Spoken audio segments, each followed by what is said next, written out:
You're welcome. So, a fair amount of cash being spread around. Right? Yeah. So it's basically a spending bill. I think the headline is the Joe Biden cancer moonshot Right. to infuse some money into continued research for cancer. But there's a heck of a lot of other things in there. There is a significant amount of money in there for the treatment of opioid abuse and to try to get people help to try to get off of opioids. We've talked about it before on this show.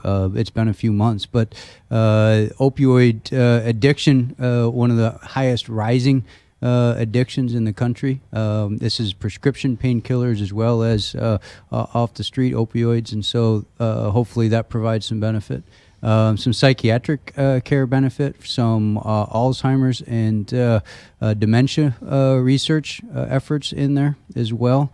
And then the contentious piece. The contentious piece is not necessarily part of the actual spending or the sort of the Santa Claus part of the new law, but the contentious piece basically starts to outline a concept of how new drugs can be approved by the FDA in a much faster and easier format.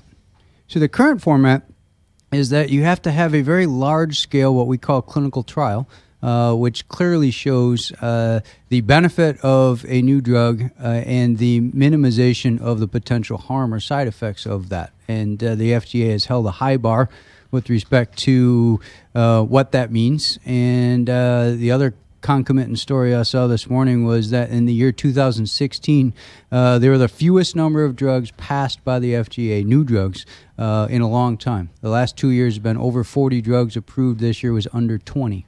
And so this bill and now law outlines a concept of these drugs and things can get streamlined. And so the critics say that Big Pharma is now going to benefit from this law tremendously.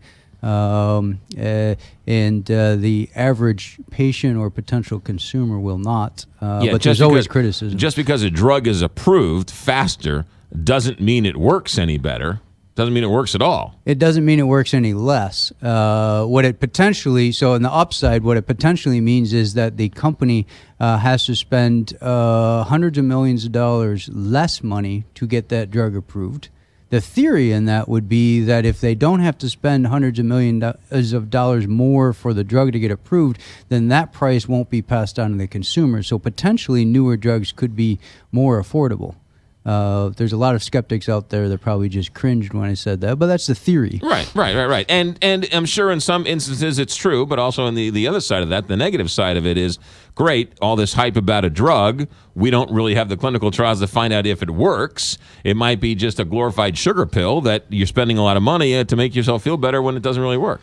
I wish I could tell you that in current practice, we haven't figured out that even with clinical trials that were done a long time ago, that some of those things turned out to be sugar pills. Right. There's always the ability to look back at anything in medicine or any other gig and say, hindsight really is 20/20. Right. And boy, we should have known that differently. Right. But I think the idea is they're trying. We do have a health issue in this country. I think the other thing from a standpoint of critique of this new law is it's all about treatment of disease. None of it is really centered around prevention. And the advocates for preventative medicine basically say, look, that's actually the way to go. If you can find ways to prevent ever having an illness, then we don't have to worry about spending on the treatment of it because they don't have it. And the economic burden of these illnesses goes down tremendously. And it's cheaper to teach someone to live a healthier, happier lifestyle than it is to have them eat, drink, and smoke and gamble and then have to treat all that on the back end. Well, that's that story. So, yeah, and that's probably a true story, I think, in general. But good people get cancer. People who run, exercise, do all the things, they still get cancer and have all sorts of other issues. So today, a prominent person in the acting world, Alan Thicke, dies of a heart attack at age 69. Obviously, the thing that comes right after that is people say, "Oh, that's too young." I just lost my last grandparent. My grandma died last night of cancer, and So these things affect everybody. I think the concept of critiquing and criticizing and shortchanging any kind of law or any kind of stance is really short-sighted. And I think that what I would urge people to think about is, look, there's more than one argument and there's more than one way to deal with any of these things. And there's no one perfect solution. So we got to be able to do better. Yeah. Where are we with this cancer moonshot? Where are we in terms of the cutting edge of technology? Where are we going? What can't we figure out? Well, I think what we have figured out is that cancer is a really, really, really big category. So cancer is like saying, go buy a car. There's tons of different cars to buy. They're electric, they're gas, they're hybrid.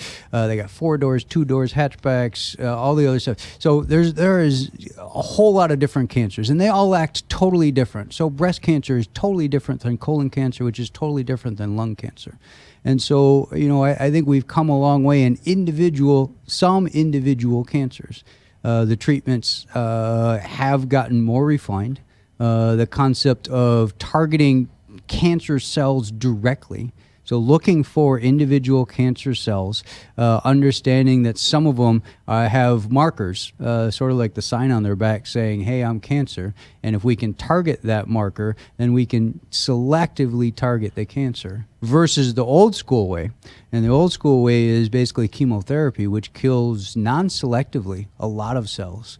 And radiation therapy, when it's not focused, non-selectively kills a lot of cells. And it was all based on the fact that cancer cells divide more quickly than regular cells. And so we're going to provide treatments that are just directed against the cells that divide more quickly and grow faster. So that's in the nutshell with respect to where we've come. We've gotten past that point. We've gotten more refined. We've gotten more focused. From a heart doctor standpoint, what I would tell you is I think that either next year or in 2018, what we're going to say is cancer deaths are the number one cause of deaths in this country because heart disease deaths have been going down, thankfully. And given the fact that it will be the number one cause of deaths in this country, we need to continue to work at it. Dr. Michael Lim, always good stuff. Sorry to hear about the loss of your grandmother. No, that's we enjoyed her for 89 years, and she died in her sleep.